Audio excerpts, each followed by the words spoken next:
Sahabat Indonesia Nusantara Raya, beberapa waktu terakhir ini memang ini ya, kita disuguhkan sesuatu yang membuat kita kadang-kadang terkaget-kaget. Paling tidak ada dua hal. Jadi selain bandara khusus PT IMIP di Morowali yang juga menyita perhatian publik masyarakat Indonesia secara luas karena ini bandara khusus kemudian pernah berstatus internasional juga dan segala macamnya sudah kita bahas dalam video kita sebelumnya. Kemudian yang berikutnya adalah banjir bandang di Sumatera, Sumatera Utara, Sumatera Barat dan Aceh yang sampai data Kamis kemarin 4 Desember 2025 itu data dari BNPB menunjukkan 836 orang meninggal dunia. Kemudian orang dalam status masih dalam pencarian atau hilang ini juga jumlahnya cukup banyak ya. Karena itu ini yang jadi pusat perhatian kita semua. Jadi ya satu diantaranya ya ini yang berkaitan dengan di Sumatera Utara, Sumatera Barat dan Aceh ini adalah sudah saling tuding gitu ya. Seandainya saling tuding ini penyebabnya, ini pertambangan penyebabnya, kemudian ada yang menyebutkan pengelolaan hutan HPH ini yang juga jadi penyebabnya. Ada juga yang ngajak tobat nasuha bersama-sama tapi kemudian ditolak dengan mengatakan yang bisa memerintah saya adalah presiden gitu ya. Jadi tobat saja sendiri. Ada yang mengatakan semacam itu seperti yang disampaikan oleh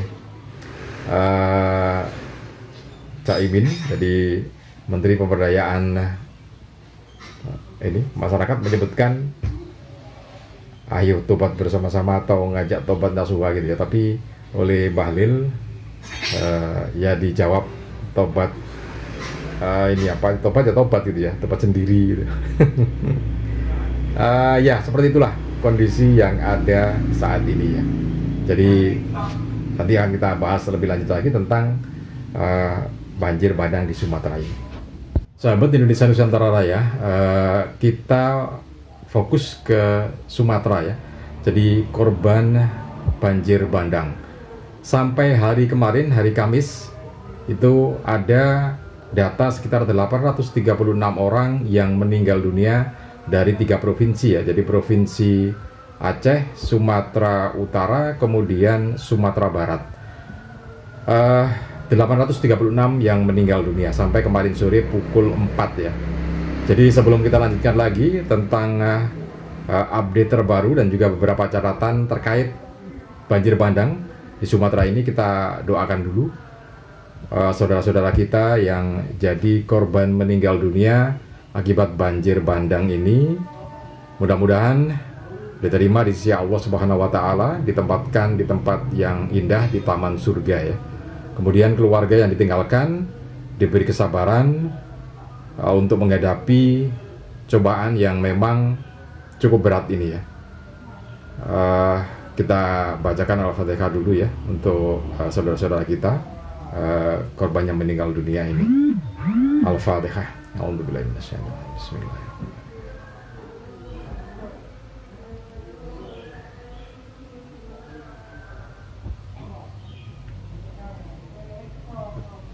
Baik, terima kasih saudara-saudara dan juga teman-teman semua. Jadi begini, kalau berdasarkan data yang ada ini memang korban meninggal dunia cukup tinggi ya. Jadi kalau dipetakan ini ada 3 provinsi kan ya. Aceh ini yang paling tinggi jumlah korban meninggal dunia 325 orang. Kemudian Sumatera Utara ada 311 orang yang meninggal dunia dan Sumatera Barat 200. Ini korban yang masuk datanya sampai kemarin sore pukul 4. Itu yang kita kutip dari data yang disampaikan BNPB.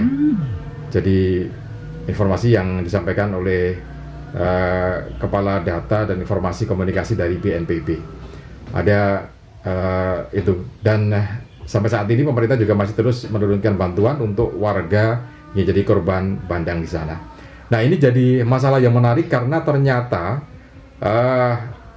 saling tuding. Jadi dari berbagai pihak menunjuk ada beberapa perusahaan yang disinyalir menjadi penyebab banjir bandang ini ya.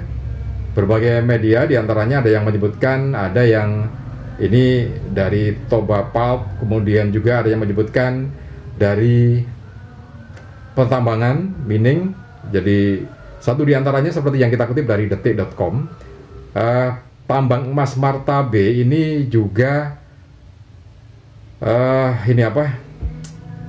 banyak yang mensinyalir ini gara-gara tambang emas Marta B ini ya yang jadi banjir bandang ini. Satu diantaranya karena kan ini melibatkan atau melewati 3 provinsi ya. Jadi banjir bandang ini melewati atau melintas di 3 provinsi, yaitu Aceh, Sumatera Utara, dan Sumatera Barat. Nah, tentu ada beberapa lokasi-lokasi yang itu kemudian disinyalir oleh berbagai pihak yang menimbulkan atau jadi penyebab bencana banjir bandang ini. Satu diantaranya dari kita kutip dari detik.com yang menyebutkan Marta B ini juga disinyalir oleh berbagai pihak ya yang jadi penyebab. Tapi seperti yang disampaikan oleh Menteri Energi dan Sumber Daya Mineral, jadi karena tambang itu kan masuk dalam wilayah kewenangan Kementerian Energi dan Sumber Daya Mineral. Karena itu atas tuduhan-tuduhan beberapa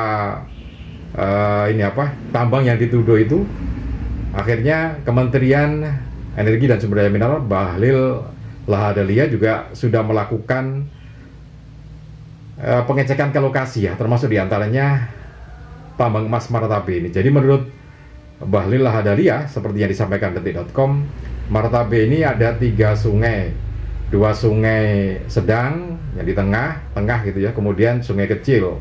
Nah, Marta B sendiri ternyata tidak berada di jalur banjir bandang itu.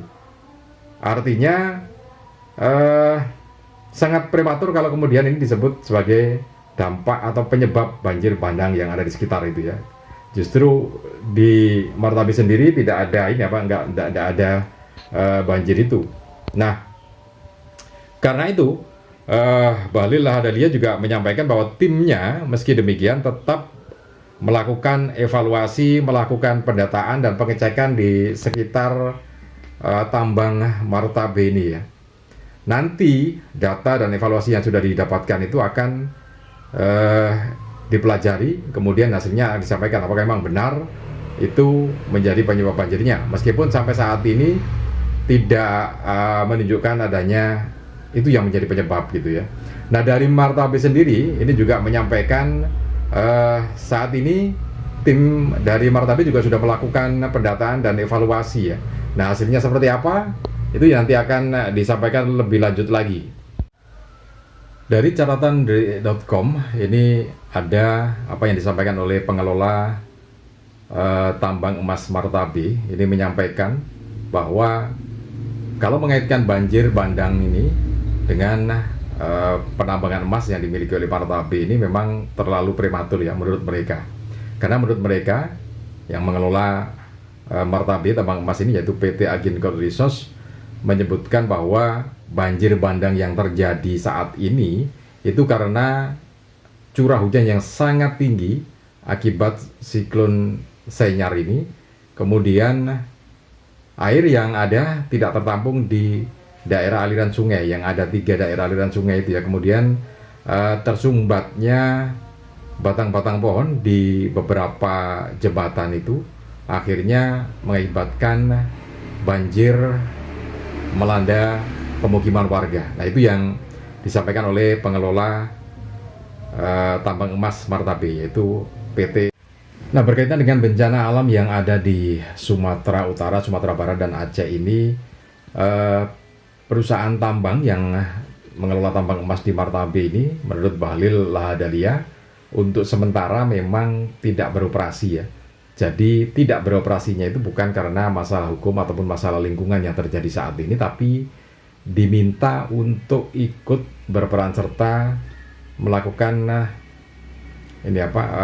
pertolongan terhadap korban, kemudian evakuasi dan juga tanggap darurat lainnya itu ya. Jadi kan itu butuh alat-alat berat, dan itu yang dipakai ada alat-alat berat dari perusahaan tambang itu. Jadi diminta untuk berhenti dulu sambil fokus melakukan penanganan terhadap korban banjir bandang yang ada di wilayah sekitarnya.